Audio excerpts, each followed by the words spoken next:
It's another great day in Naples, and welcome to Living the Good Life. I'm Jo Ellen Nash, president and broker of the Naples Luxury Real Estate Group. And we like to bring great consumer information to people who are considering buying or selling here in Naples and Southwest Florida.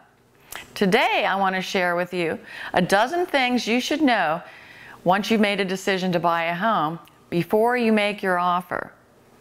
So after 3 decades and several thousand transactions in my career, I've learned that it's very, very important to set my buyer clients up for success. So here are 12 questions that you should ask your realtor, if they don't already tell you, before you draft your paperwork. Now hopefully they will have already given you most of this information, but knowing these things can go a long way to helping you understand the market and perhaps give you an advantage during negotiations. So here we go. Number 1, what is the average list price versus selling price? Find out this information for the neighborhood. And if you're in a condo building, get it for the specific building you're buying in. So ask your agent to give you the past sales for at least 6 months, which is what an appraiser will use, or better yet, a full year, which will give you a bigger picture. Number 2, what are the average days on market? Now, if the property you're buying has a low or high market time compared to the average, you might structure your offer differently. Number 3, know the listing history. How long the property's been on the market, whether it was listed with multiple agents, and have there been any price adjustments made during the listing period. This may lend some insight as to the seller's disposition and motivation. Number 4, seller motivation. Why are they selling? Do they have a time frame for getting moved? This information may not be readily available, but if you're working with a smart agent, they should be able to get it for you.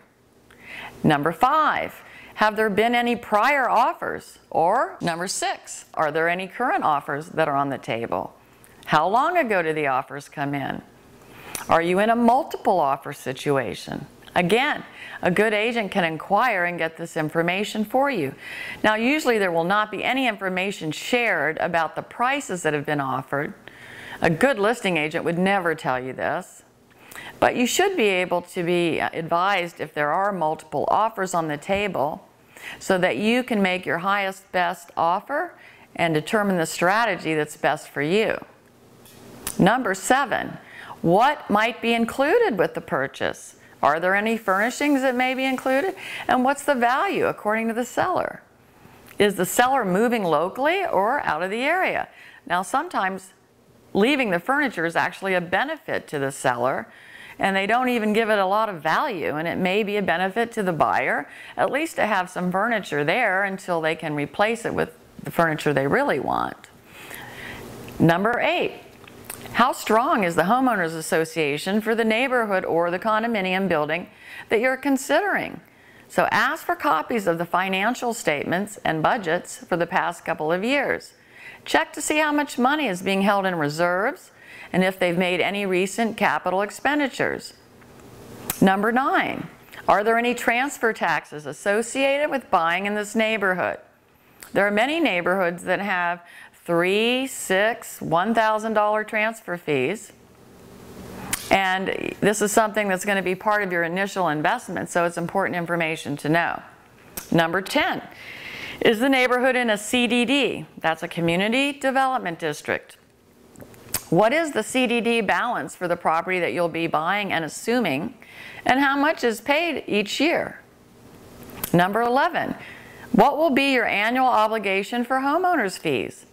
Are there any upcoming major repairs needed or special assessments planned for the near future that have been voted on? It's a great idea to ask for copies of minutes from the past 2 homeowners annual meetings. You know, anything that is of concern to the residents, any plans for major renovations or upgrades, they will be discussed at the annual meetings, so it's a wealth of information to have. And last but not least, number 12, is there a mandatory club membership involved in buying in this neighborhood? Some lifestyle communities require their residents to join a club, whether it's golf, tennis, boating. There are different levels of memberships. Some are mandatory, some are not. You should know what is expected for any community you're considering and make sure it's a lifestyle match for you and your family. If you want more information about any of this, feel free to send me an email, jnash@joellennash.com, or better yet, pick up the phone and call me, 239-537-4785. Our goal here at the Naples Luxury Real Estate Group is to make sure our clients are educated and know everything possible about the home they're buying before they make an offer.